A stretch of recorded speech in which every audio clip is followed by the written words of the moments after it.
So here we are. Last time we got together for a creating comics video, we left off on our writing process. I think that was number 1, right? It was. So, this is yeah, video number number 2.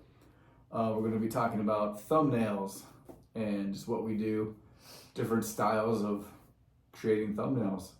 What are thumbnails? Yeah, basically it's just a very rough version of the page you're going to make. Yeah. So you want to get composition, layout, you want to see how many panels there are.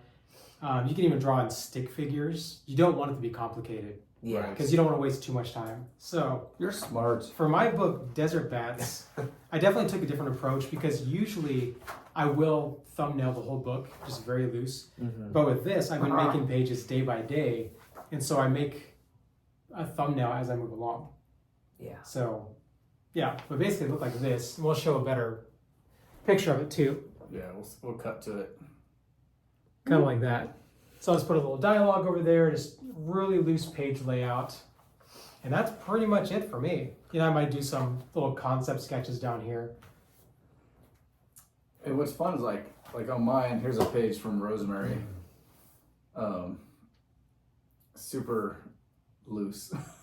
Yeah. Yeah. But see, the idea though is nobody else has to understand this because usually, unless you're crazy and make a video about thumbnailing and show it to everybody, nobody has to know what's happening except for us. It's true. Yeah. And how many times do you guys deviate from your thumbnails? Every time. Every time? Yeah. I find like mine, for example, That might just mean I'm a bad artist, but I don't know. No. no, I mean, No, I swear, because I'll do my thumbnail, and I might, lightly pencil it on the page, and then I'm like, actually, this might work a little better, and so I totally switch it up. But then I end up doing too much work on the actual page, Yeah. and so I feel like I need to spend a little more time with my thumbnails. Yeah. So maybe that's what I'm trying to get at. yeah, and like when I did these thumbnails for Hyperia issue 2, I started getting really loose as I went Yeah. on. Well, in certain things like Yeah. this, you have a close-up shot of somebody's face. Yeah. Like you really don't need to be that detailed But because then you get once it. I got into the final piece, I mean, I pretty much stuck really close to my sketches. Really? Yeah. Yeah. I Huh. feel like I usually stick pretty close to my thumbnails. Although my thumbnails are pretty scribbly, but compositionally, I pretty much stick to what I have, unless on the page something just comes up that is better, Yeah. and like for pacing and stuff. But I Yeah, think see, I generally stick that's to what I do. I change it up pretty much every single It's time. that panel that you said to turn around Right. Yeah. because it would make more sense if it was facing that way. Yeah. But I added a lot of background to that. But I mean, pretty much it's the same composition on that. For this, I brought my thumbnails for my Inktober comic, and I had like a vague plot in mind. But it wasn't until I was thumbnailing that I actually knew what was going on. Did you actually write anything out at this point, or did you actually write the story with the thumbnails? No, I had an idea for the story. I thumbnailed and kind of had some dialogue ideas, and then I went back and wrote dialogue Because you're creating after thumbnailing all 31 pages. Okay, just thumbnail, not after you actually made the final pages. No, I made a little like rough script after thumbnailing, and then Okay, awesome. drew the So you knew what pages. they're saying in each panel then. Yeah, so then I could like, in here there's not much, in the thumbnails there's not like facial expressions really. Right. So if I knew what they were saying, I could like adjust the facial expression to match. what Yeah, they that's were. kind of the nice thing because I think with the next issue of Desert Bats, I'm gonna actually thumbnail the entire thing and kind of take that approach. Yeah. Because up to this point, I've just been making a page at a time. Mm-hmm. I'll thumbnail, I'll make the final page, then letter it, and then thumbnail the next page. Yeah. But it's all been an experiment for me What do too. you think you'll enjoy more? Like for me, I enjoy thumbnailing the entire thing out. Like when I did that with our 8 pages of Hyperia 2, Yeah. I was like, I'm just gonna thumbnail all these out and then start drawing. No, felt I do like that Mhm. before writing dialogue. Like I can't write a script and then start creating it. Like I need to draw, I need to see it. Yeah. But the nice thing though, like with Desert Bats, making it this way, is I come up with dialogue like as I'm making the final page, I'm like, it looks like he's kind of saying something like this, and it'll start a conversation I wouldn't have thought of before. Yeah. Right. You know what I mean? Mm-hmm. And so there's actually some pretty funny jokes. I think they're funny. Like the last few pages I did, just from some of the facial expressions, and like, oh, that's hilarious. I'm gonna work that into the story now. Yeah. And I wouldn't have Yeah. wrote that if I didn't actually draw it out. It's cool how that happens, because even though I did write like a rough script after thumbnailing, after drawing the pages I did change some of the dialogue. Okay, yeah. I'm not funny, so I didn't add any jokes. But like Jokes are hard. dialogue, I changed some of it because it made more sense with the story as I was progressing. Well, that makes it kind of nice because you know what they're saying now, and you know what it looks like. Yeah. And so it's easier to kind of tap into that, I think. And like, I'm going to change this dialogue a little bit. It's going to fit a little better Right. here. Yep. It's going to flow a little better. Mm-hmm. Yeah. Yeah. And then I noticed the size of your thumbnails Yeah. are super tiny. Tiny. Yeah. Like this big. I'll show you And do guys. you prefer that over So I get like 9 on a page. like I have like these crazy, I don't know, is this a thumbnail or just a sketch design for a panel on the page? How would that I would still 'Cause I was consider that just a trying to thumbnail 'cause design it's just a rough that version panel? of the page. Yeah. Yeah. Or a rough. Because version we're of just the trying to panel. figure out the pose in that one Yeah, there. just- Yeah. Yeah, how she's gonna be writing on it. I think that is a thumbnail. Still. So there's no like rule, so to speak, that you have to do all the thumbnails to that page on one page of paper. Like I have Right. all these separate. Now, I know one of the advantages of doing like Vince's way of little thumbnails is you can see all the pages laid out right in front of you. Yeah. And That's so right. you can see the pacing. Yeah. That's super nice. And I've even switched it up lately. I've just been doing computer paper. So I will do my thumbnail that size. And so it's like real big, Gotcha. Okay. Yeah. you know, and I might make little notes on it, but Mhm. I don't know, for some reason I have to change it up sometimes. Mhm. So like one big thumbnail. Right? Yeah. Yeah. Even when I was doing my digital thumbnails for Theo, they were still pretty small, like this, and then I brought these to show. I blew them up to page size, and that way I could transfer it to the actual pages. So you did your thumbnail, put it Yeah. up to page size, and then light boxed Yep. on. That's pretty genius. Oh, you actually light boxed it? Yeah. So that was Nice. just underneath your I don't always Final do that, page. but like I keeps the energy of Yeah. the sketch. yeah, and I really liked the thumbnails that I had, and I was having a hard time getting that energy. Mm-hmm. Just by looking at it. That happens I so lose. often. Yeah. Yes. To Yeah. everybody. Your thumbnail's like, that's so It's so much awesome. energy, and it's Yeah. just like, and then I go, okay, I have to duplicate that now, and it's all stiff. Yeah, because I don't know if you kind of freeze up. Because when you're doing thumbnails, you don't care. You're like, you just have your feet up watching cartoons, like, Oh yeah. you know. Lines Yeah, are just everywhere. free Yeah. sketching, gesture. And then you sit down at drawings. your desk and you're like, But that's one good thing about digital art, though, because you can do all that nastiness on a layer, Yeah. thumbnail, and then just make a new layer, and then you're ready. Yeah, it's yeah, it's definitely the it's pros a and pro. cons. Yeah. Yeah. Here's some really loose necromantic needle thumbs. Oh, I love that though. It's great though. And then especially And the babies. since I know what the pages look like. Yeah, exactly. Yeah. We'll cut to that, but anyway. So cool. Yeah, it doesn't have to be much. Just as long as you understand it, Yeah. that's all that matters. Yeah, you definitely have to make sure you know what you're drawing, because I wonder. I have done thumbnails where I go back and I'm like, Like, what at did the I do? time I knew what this was and I didn't make a note and it was so and now you scribbly. can't understand it. Mm-mm. I've done that before. I wonder how many writers thumbnail their comic for the artist, or is that like taboo? I wouldn't like would that. be offensive to the artist. I've heard of like Neil Gaiman and Alan Moore doing that, and they're like prolific writers, but also sort of artists. Yeah, so they're like, this is kind of the direction I want. I don't know. I almost feel like Yeah. if you're going to hand it off to an artist, Hmm. let them Trust them. do their job. Yeah. I think so too. If they come back to you like, hey, do you have an idea for this? And if they're like, oh, I was thinking something like this, like, okay, cool, I like that. Yeah. But I guess in old comics, you do see this person did the layouts, this person Yeah, did, there is a lot of that. yeah. Yeah. So I don't know what that actually means. Does that mean somebody went in, like, did roughs, Yeah, and then So- somebody else, like, there was like some of the older comics. I think like Kirby did, layouts, and then someone else came in and did finishes. Yeah. So what I imagine that is just him quickly composition, sketching, Mhm. and then the other artist comes in and tightens everything up and Yeah. does his style over. I think that's why, like, Kind of like what you and I did with when you did those layouts for my first few pages of Rosemary issue 4. Oh, yeah. So you gave me this composition, Mm-hmm. and then I used my style on top of it. Yeah. Yeah.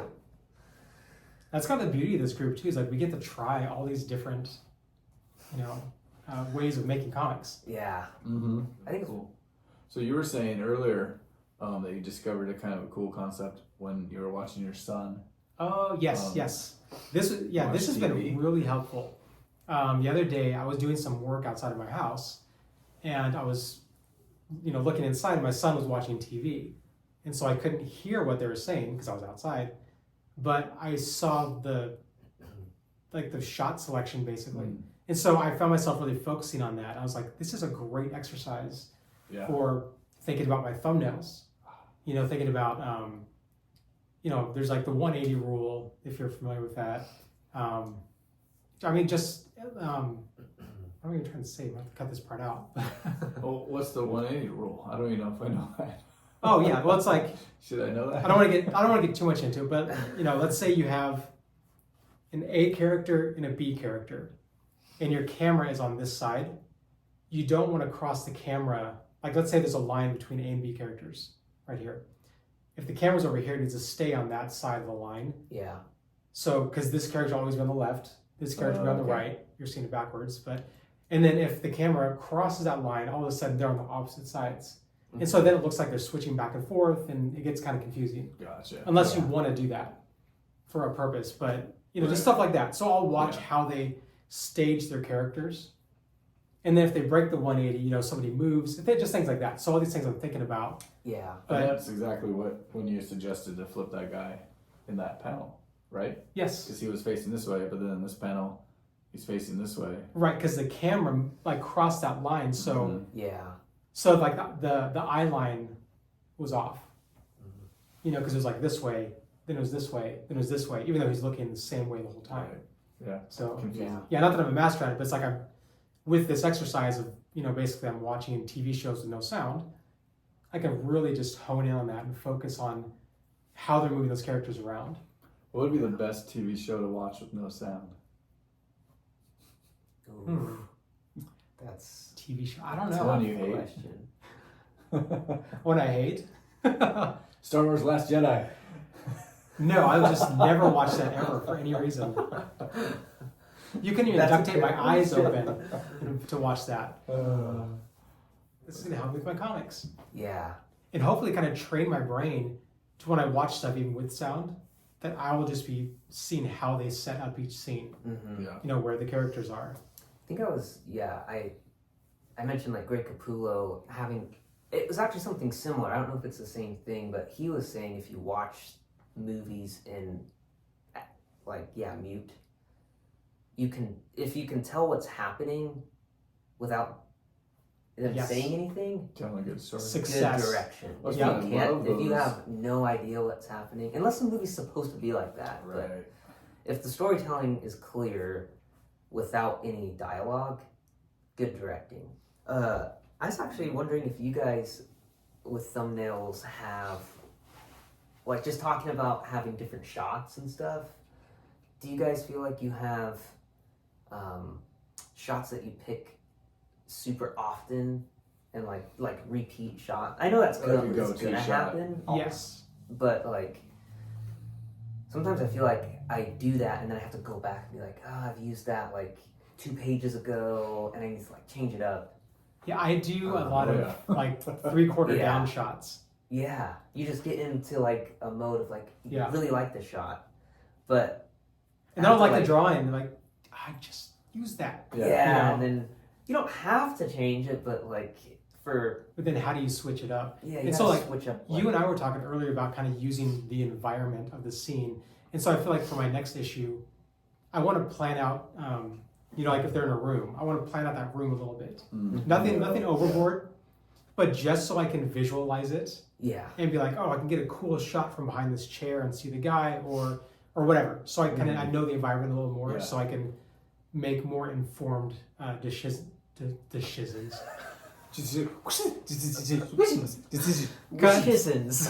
So I can make more informed decisions with my He shots. thinks we're gonna cut that out. I said cut. No, that's true. Like I drew out Rosemary's bedroom. So I Yeah. wanted to know what was on the walls, what the desk looked like. Yeah. I think that's a really good. I want to Yeah. start doing that more. I did that with before. I didn't really think it was important to know like Theo's home layout, but the more I thought about the story and I needed those family beats, Oh. I'm like, oh, they have to be in like the dining room, and actually I kind of need to know what his room looks like because there's shots in there, Mm-hmm. and I could just make it up on the page, but I might as well just lay this out, and Yeah. And just how laid out the cool whole that house. like extra feature would be in a Yes. in a tray. yeah, You know, and actually I bird's eye went view of his further. house. Yeah, so That's yeah, cool. the blueprints of the house. Yeah. That's super cool. And then the land around it, I actually did sort of a map, I guess, of like, okay, this is where his house is at. This is the expanse of like their property. This is the fence line that he crosses into the forest, and then it goes way out. So then I know like That's such a good idea. directionally where everything is. Yeah. Because take it from me, I've done this the hard way. You create environments and you're like, oh no. Like, I don't know where anything is. Yep. Definitely done that. Another one too is Oh, using like an anchor object. Oh. You know, like I just did a little exercise moving some characters around, kind of use that 180 rule and stuff. Where they're in a grocery store and I use the cash register as the anchor object. And so that's my thing to keep the orientation of when the characters move around. It's like, you know where that's at. Gotcha. And I know where it's at too. Further back or up close. Yeah. Yeah, that makes sense. Yep.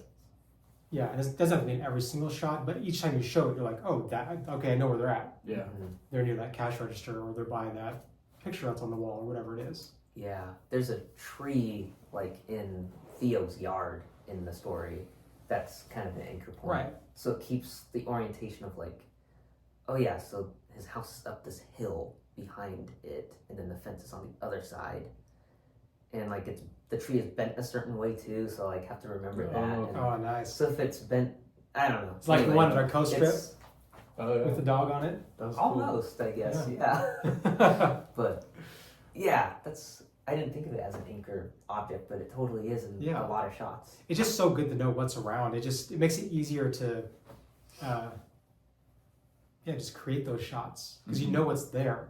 Yeah. It's like, oh, if I'm shooting here, I know that tree is back there. Do you have any other highlights of wisdom on thumbnailing? Other than like you can go as loose or as detailed as you want. It doesn't matter, you know. Yeah, Really? I would say keep it on the loose side. Definitely. Don't waste your 'Cause then, time. then you're just wasting time. Yeah, making pretty thumbnails. Yeah, don't do that. Cause then, yeah, I've done that before, and then I really like the thumbnail, and I And then you're really gonna blow it don't up big. like the page. Ah. You spend too much time on a thumbnail. Yeah, Keep your And- so keep your thumbnails fast, fast and loose. And so for that, so you have a template Yeah. for those, right? So if you Mhm. blow it up, it's actually within the 11 by 17. Yep. Yeah. That's a good idea because I don't do that, but I don't usually work right over my thumbnails either. Yeah. But if I blew up mine, it wouldn't fit onto 11 by 17. Yeah. So it might actually be a good idea to do that. So because if I have a Yeah. page where Yeah, I know 'cause- this is perfect, On that, the ratio's like the same. right? So you blow it up and it fits perfectly. Do you know what it is? Is it like 3 by 2 or something like that? I think so. Yeah. Yeah. Yeah, see that's this one. And then what page is that? So that is actually this page. These are the pencils for it. The pencils are still pretty loose too, but Well, we're not doing a video on pencils. Well, that's not gonna look good. yeah, it's okay. But we'll cut it in We're there. showing thumbnails anyway. Don't even talk about pencils. That's This is the thumbnail video. Calm down. Oh. That's great. Yeah, I think if you can be loose and if you can tell what's happening in your thumbnails, that's a good sign. Yep. See, I like that you put the word balloons in there too. I think that is definitely a benefit I know. of writing the dialogue before you pencil. But Well, you don't even have to have the dialogue because you can just have an idea. A lot of talking is going to happen right here, that's Yeah. true. right? That's kind of. I need to I start sort doing of that. know what they're saying, but I don't have the script. I feel I've lettered for this guy pen. quite a bit. I leave no room for letters. I'm like, here you go. So keep your thumbnails fast and loose. Fast and Furious. And there's no rules of how big they need to be. Just do them whatever's comfortable, I guess. Yeah. Yeah. I switch it up all the time. Get back here. You can't fly away yet. You didn't say bye. That's just rude. Sorry, Come on. just got excited. Get out of here. He's ready to go thumbnail. It's fun, don't worry. All right, this video is If you made it this far, Thank you. Gold star. This video derailed. thank you from On the Fly Comics. Like, See you next time. subscribe if you want more OTF. And the next Making Comics video will be all about penciling That's right. Yeah. in our process and different styles and what we do. It's gonna be a hoot. Hoot.